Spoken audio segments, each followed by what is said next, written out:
যেই ঘরের দরজা দিয়ে লাল শাড়ি পরে ঢুকছিলা, ওই ঘরের দরজা দিয়ে 3 টুকরা 5 টুকরা কাপড়ের কাপড় তোমার গায়ে পেঁচাইয়া প্যাকেট বানায় তোমার বিদায় করে দিবে।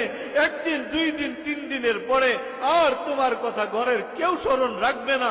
সবাই ঘরে আনন্দে থাকবে, রুমে বাতি জ্বলবে, ফ্যান চলবে।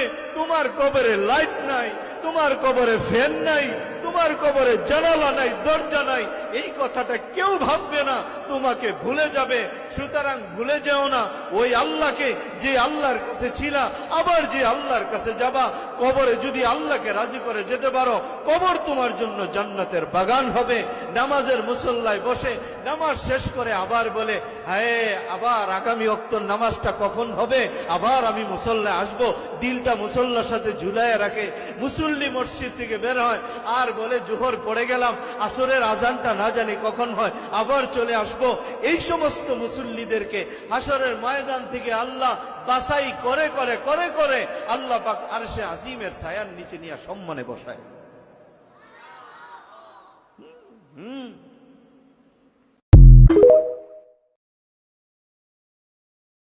যেই ঘরের দরজা দিয়ে লাল শাড়ি পরে ঢুকছিলা, ওই ঘরের দরজা দিয়ে 3 টুকরা 5 টুকরা কাপড়ের কাপড় তোমার গায়ে পেঁচাইয়া প্যাকেট বানায় তোমার বিদায় করে দিবে। 1 দিন 2 দিন 3 দিনের পরে আর তোমার কথা ঘরের কেউ স্মরণ রাখবে না। সবাই ঘরে আনন্দে থাকবে, রুমে বাতি জ্বলবে, ফ্যান চলবে। তোমার কবরে লাইট নাই, তোমার কবরে ফ্যান নাই, তোমার কবরে জানালা নাই, দরজা নাই।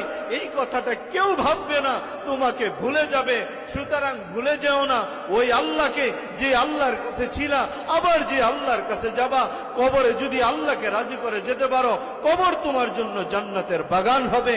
নামাজের মুসল্লায় বসে নামাজ শেষ করে আবার বলে, হায় আবার আগামী ওয়াক্তের নামাজটা কখন হবে, আবার আমি মুসল্লায় আসবো।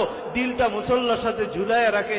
মুসল্লি মসজিদ থেকে বের হয় আর বলে, জোহর পড়ে গেলাম, আসরের আজানটা না জানি কখন হয়, আবার চলে আসবো।